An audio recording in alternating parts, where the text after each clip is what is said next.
Hey everyone, it's Jason from the Counseling and Guidance Department. This video tutorial is going to be of the infographic that we created a couple years ago.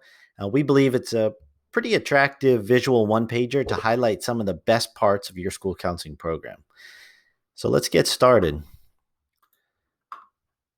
So as you can see, you're going to put your school name here at the top, whether you're at the high school, the middle school, or the elementary level.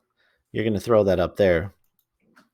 And then let's take a look at how we've organized it into the three domains. We got academic, college career, and social emotional. In that first row is where you have the opportunity to list the amount of lessons that you taught students in each domain. And when you do a lesson, let's say in the academic development domain, that means you did something where you taught students to improve their study skills, or you did a lesson on anxiety or test taking strategies. Things you do in the college and career development domain means you taught a lesson that enhances your students' post-secondary readiness. So you may have done a college search or a college exploration or even a career exploration. And those can be done at the high school, middle, or elementary levels. And then finally, within the social emotional development domain, you may have taught a lesson to improve students' SEL knowledge and skills. A classic example is a lesson on coping strategies. And if you need assistance brainstorming which one of your lessons fit in those domains, let us know. Send us an email to your head counselor and we can be your thought partner on that. All right. Let's move on to this column right here. These are your ASCA goals. Those were the goals that you made this year. I know we asked you to turn those in back in January, and that's a perfect spot for you to list those goals. Remember, make sure they're written in SMART goal format, and then also put any results if you have them available. Some folks had a goal they started it back in October or November, and it was only going to last through Q2 or semester 1. So they may have some results that you can share right there. And if you want a thought partner in this area, please let us know. And then we have some spaces here reserved for other aspects of your counseling program that you want to highlight. At the high school level, we can do things like college acceptances, if that information was tracked. We could do FAFSA completion. That's been a big push for us recently. And things have been much more challenging this year because we're all distance learning, but we've had some schools that did a fantastic job still helping their students complete their FAFSA.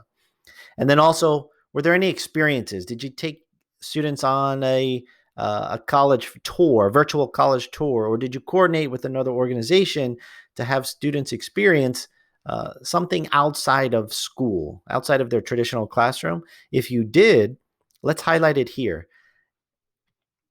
And the thing I want you to keep in mind is that all of these boxes these were ideas that we had a couple years back.